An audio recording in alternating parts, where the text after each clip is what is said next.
Welcome to yet another in the series of Perth US Asia Centre Foreign Policy Conversations. My name is Gordon Flake, the CEO of the Perth US Asia Centre, and I'm delighted to be joined today by Alice Dawkins, who's a senior associate at Lydekker. I practiced that 3 times before we started. I get it right. And it is a leading light, recently returned to Western Australia, and we wanted to be able to highlight kind of the next generation of foreign policy thinkers in our community here. Thank you for making the time. Really appreciate it. Thank you for having me, Professor. Now, Alice, if I can understand correctly, you've got some remarkably varied experiences in the decade or so that you've spent away from WA. You were at ANU, you were a New Colombo Plan Fellow, you were a Schwartzman Scholar at Tsinghua University, is that correct? That's right, in China? So time in China, time in Myanmar, a lot of work there. You've worked in the private sector, as you are right now, but you've got quite a varied background. We wanted to make sure to introduce you to our community. So can I just get you to give us a little bit of your own personal background and what led you from Perth to the world, and then what's brought you back here? Absolutely, thank you. It's such a privilege to be here on such a splendid day too. I mean, really feeling very fortunate. I would normally say there are no other type in WA, but we've had a really cold winter here, so I missed most of it. Yeah, so you're right. Now it's blue skies, so we're good. I think the best way to kind of tell a quick and efficient story of my career in and out of Asia is probably best from the beginning. There were 2 main drivers for where I went and what I did. The first was the Beijing Olympics in 2008, that was around the first time I went to China.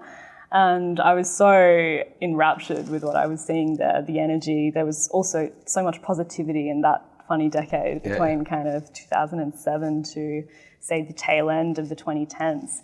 And as a very young person, like kind of an 11, 12-year-old, I was able to wander around a rapidly evolving Beijing, Shanghai, and all these other coastal cities. So as a young person, witnessing all of that momentum, as someone who, grew up in a slightly comfortable, cloistered life in small town Australia, like that, you don't forget that feeling. And so I was always trying to reinsert myself into those environments.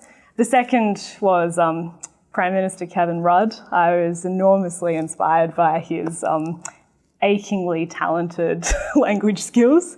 And as a primary school student, I suppose, and a high school student during his prime ministership, I saw that, he was a version of applying your skills with Asian language and capability to serve some kind of public interest end. So they're the 2 main drivers. And the first career decision I made was as a 11-year-old when I changed schools because my school wasn't serious enough about Chinese language learning, so I chose another one that was. Here in WA? This is in Adelaide. Oh, fantastic. Yeah.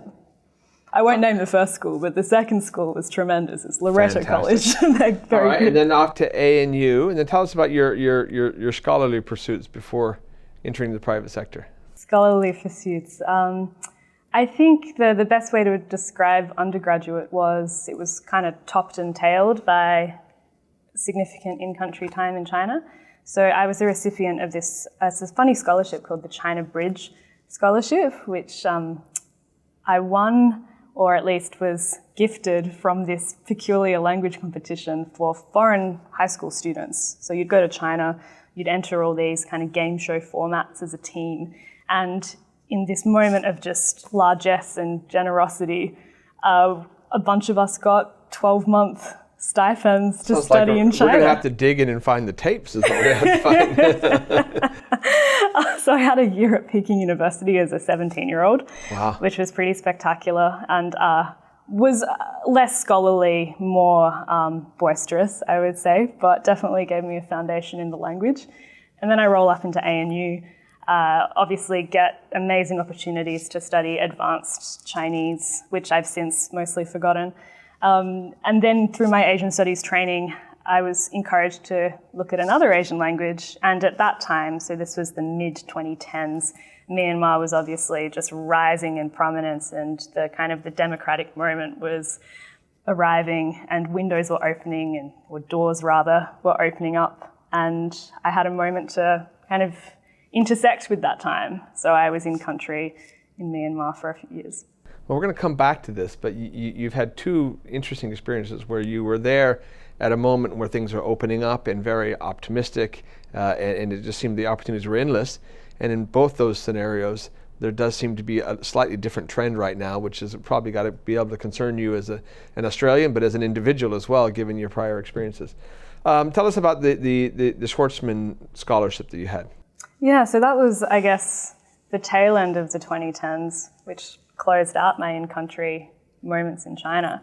And it was interesting, I suppose, just for that historical comparison. When I was there as a teenager, that was 2011, 2012, such a different time for the city and the economy and the country, right? Like, not just aesthetically with how much the environment changed, but also how people were looking, dressing, acting a little differently. And that's just kind of turbulence and transformation in these places, right? And it's that pace of change that is why so many of us like learning and living in Asia. So it was curious, I think, to experience that, but just within my very sort of short career span so far, I've witnessed quite significant change in economies and societies.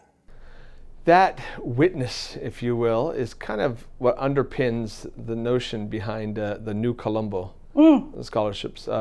Many of our viewers will know that the original Colombo scholarships were back in the 60s, 50s, 60s, and 70s, and the idea was to invest in the education of people in our near region and bring them to Australia.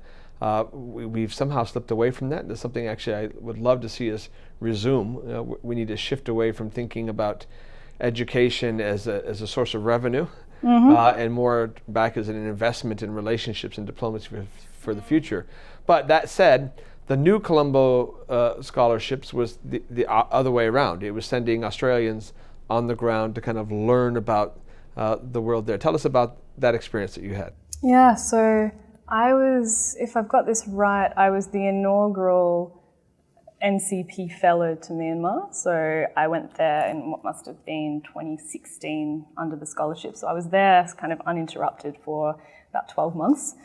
So 2016, just off the back of the NLD's election victory, electric energy. I mean, I just remember I was doing some work in a few kind of legal and advocacy circles, and you just had folks giving up their Saturdays constantly to just participate in workshops, do capacity building, network. There was just so much drive to, I guess, be part of these opportunities that were opening up. So I do see it with a lens of nostalgia, I guess.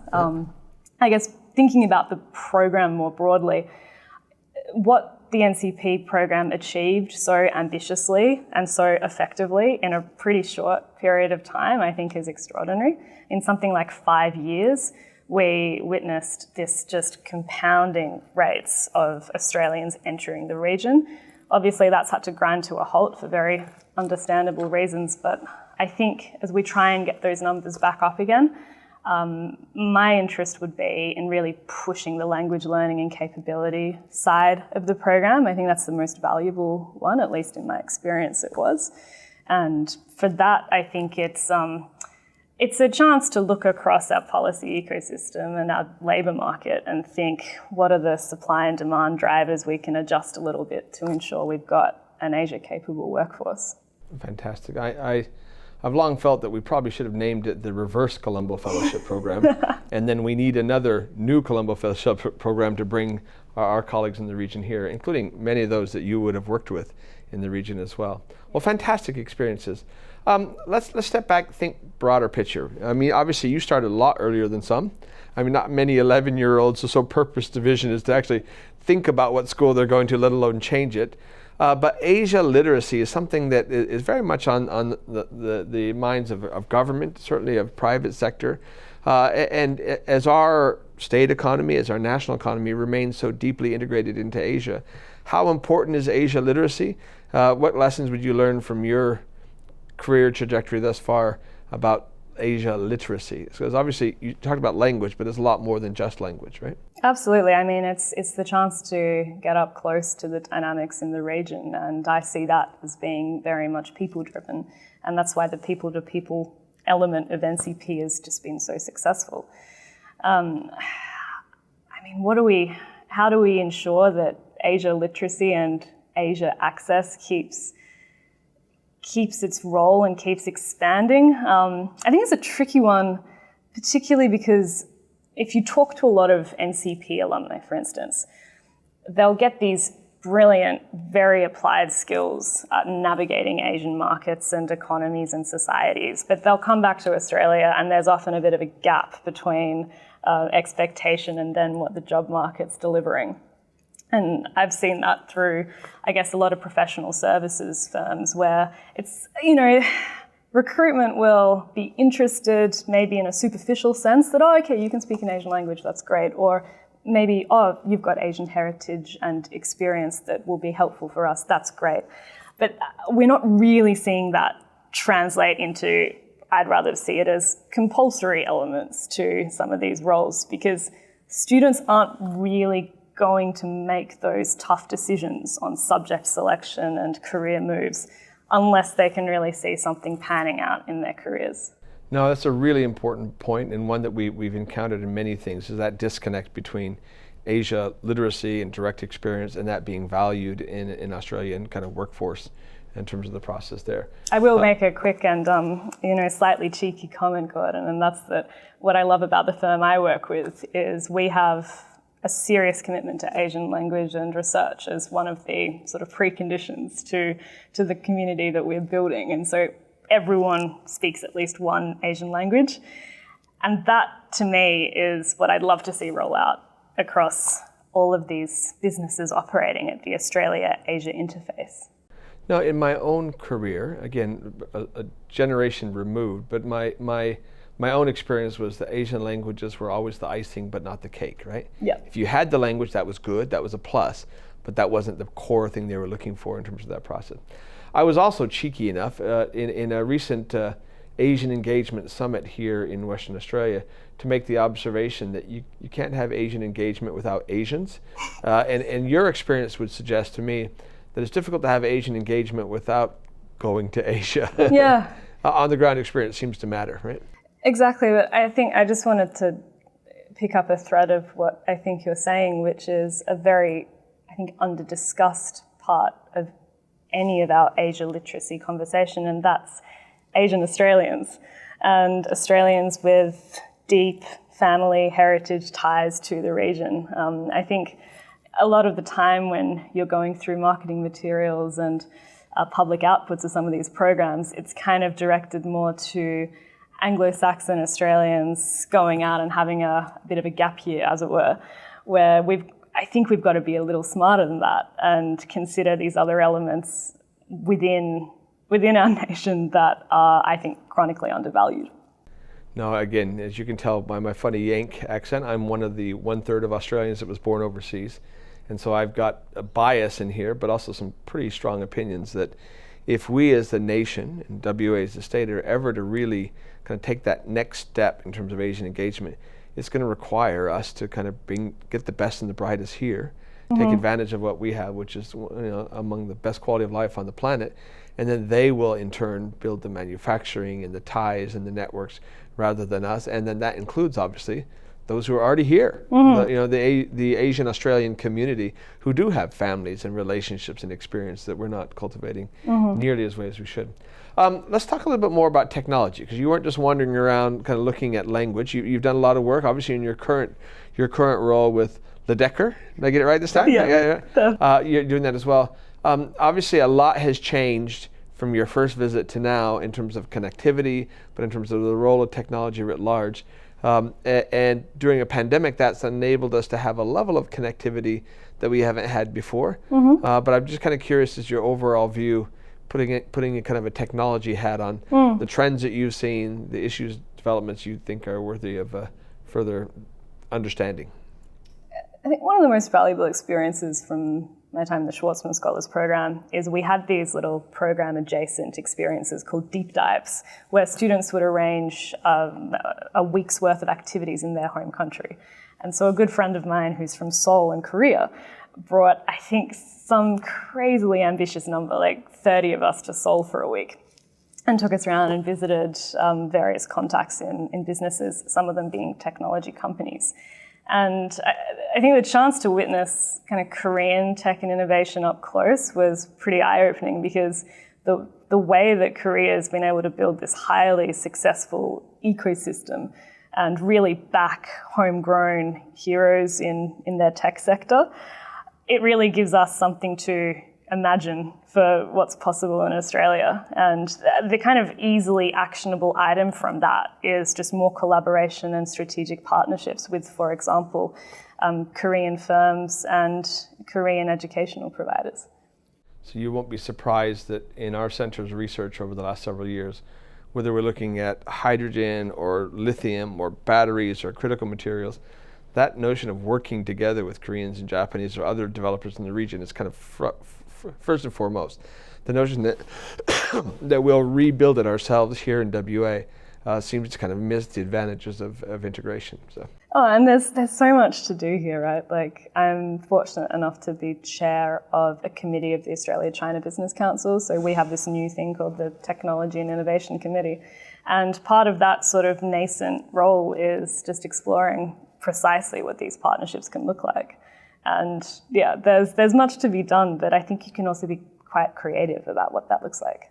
Well, let me make this kind of the last question and bring it back, because you mentioned at the outset your early, eye-opening, highly positive experiences in both China and Myanmar. Over the last 6 or 7 years, China has taken kind of a very different approach in terms of its own domestic policies. Excuse me, its role with the private sector, its international relations, and that's impacted our bilateral relationship as well. Myanmar, obviously, that's also a well-known story. And yet you've spent a lot of time investing in relationships and networks and people there. I'm curious, number one, is how you're dealing with the reversal in terms of that process. But given your ongoing role with China, how you're dealing with the kind of the changed environment for such cooperation. Yeah, absolutely. Terrific question. Tough question, I know. Tough and terrific. When I was driving in here this afternoon, Gordon, I mean, when you see all these mining behemoths that dot our skyline and our sparkling waters, I mean, you can't help but remember that our economic entanglement with China is deep and sophisticated. And I'm always cautious and not that I think you're saying this, but I am cautious about this narrative that a tap's turning off or anything's grinding to a halt. You've just got to walk down the terrace and you can see that's far from true. With respect to maybe if you're alluding to targeted sanctions, which we've had to navigate for the last 12 to 18 months, I think it's generated some serious challenges for domestic sectors. I mean, I'm quite close to the wine industry. I grew up in wine country, and I've seen how uneven some of those impacts have been. I would also look to other sectors, for instance, in Bali, where, yes, there was an overnight shock with what happened there, but because of the makeup of that sector, it was a little different how the impacts were distributed. And without getting too nerdy about it, pricing and marketing is one consideration among many for farmers. They're also dealing with agronomic ones. And from what I've heard, the market's also managed to stabilize. And I guess that rather large speed bump has recalibrated to some extent. So I'm kind of cautious to bring a bit of balance into discussing and analysing the impacts of these measures. And I suppose my second comment, Gordon, is we're seeing quite exciting opportunities for market diversification, and perhaps this is the push that Australia needs. I mean, not to use a tired trope, but that kind of golden 10 to 15 years with Australia-China trading and the kind of premium Australian brands that got such easy access into China without downplaying the skilled marketers and facilitators behind that era. Still, a lot of people will quietly tell you, we were tremendously fortunate to have the access we did and just the easy, insatiable demand that we did. I'm thinking particularly about the wine industry. So if I was talking to folks in the wine industry who've got the resources to maybe pivot a little bit into new and exciting opportunities, I mean, Southeast Asia, right? We've got this free trade agreement with Thailand that is remarkably preferential for Australian wine producers, and I think it's really been quite underutilised. So there's no shortage of opportunities to diversify, and I think diversification's always a healthy and, important thing to do. Diversification, unfortunately, often gets wrapped up with another D word, which is decoupling, and people assume that because you expand in Thailand, that means inherently that you're decreasing in China. And I don't think anybody's really arguing it. The idea is essentially what you want to do is expand the pie. You want to build supply chains that aren't as vulnerable, that don't have the same choke points, that don't have that same level of market concentration externally. So you do more as opposed to, it's not zero sum either or. I think that's probably one of the lessons of your career thus far. It's not zero sum, right? Nothing is zero sum. And as a great enthusiast for Australian wine, I think it means that our end result will be that we'll tell our stories better and more effectively and be creating better products that are better calibrated for Asian markets. I think that's a great outcome. Well, Alice, we're delighted to have you here in Perth. Our community has been relatively stagnant for the last 2 years, not in terms of ideas. We've got an amazing, vibrant community, but just in terms of numbers, right? The last almost 2 years of COVID has meant there's been precious little commerce between us, not in the world, but the rest of Australia as well, as we live in this bubble within a bubble. So we're really happy to have you in WA. We look forward to engaging you on the range of issues that we've discussed going forward. And thanks for making the time for the conversation today. Thank you for having me. My pleasure, and thank you.